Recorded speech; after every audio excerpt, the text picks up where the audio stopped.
तर वैष्णवीचा सासरा दीराच्या मुसक्या पोलिसांनी आवळल्यात। मात्र या नराधमांना सुनेच्या आत्महत्येनं कुठलाही पश्चाताप झाला नसल्याचं समोर येत आहे। तळेगावमधील एका हॉटेलमध्ये या नराधमांनी मटणावर ताव मारलाय।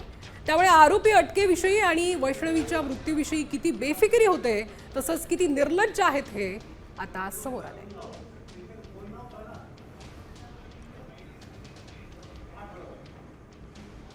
सगळं राजकीय दबावापोटी अटक होत नव्हती असं तुम्हाला वाटतं होतं का? हा, राजकीय दबावापोटी अटक होत नव्हते असं माझी शंकाच होती पहिली, आणि म्हणून मी वारंवार आपल्या माध्यमातून सगळ्यांना सांगत होतो। कोण पाठीशी घालत होते सगळं? कारण आता अटक झाली, काय व्हावं आता पुढे तुमची मागणी, त्यांना शिक्षा वगैरे? कोण पाठीशी घालत होतं याची काही मला कल्पना नाही, परंतु राजकीय दबाव असल्यामुळं एवढा वेळ लागला।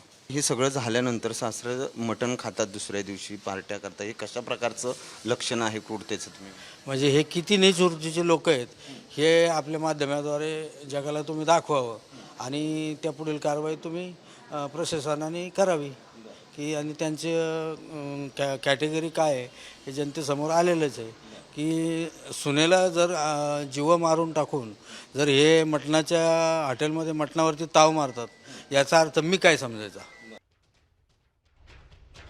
वैष्णवीचा सासरा आणि दीराला पोलिसांनी कशा बेड्या ठोकल्या आहेत पाहूयात ग्राफिक्सच्या माध्यमातून। औंध हॉस्पिटल आणि त्यानंतर मुहूर्त लॉन्स थार गाडीनं ते तिकडे गेले। वडगाव मावळमध्ये पवना डॅम फार्म हाऊस 7 दिवस 11 ठिकाणं हगवणे कुठे कुठे फिरले हे आपण बघतोय।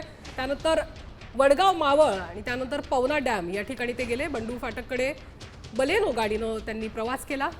साताऱ्यातील पुसे गावामध्ये अमोल जाधव यांच्या शेतावर ते गेले। तर 19 आणि 20 मे दरम्यान पसरवणी मार्गे कोगनोळी या हॉटेल हेरिटेजच्या जवळ ते गेले। त्यानंतर 21 मे रोजी कोगनोळी मित्र प्रीतम पाटीलच्या शेतावर ते गेले। 22 मे रोजी पुण्याला ते परतले।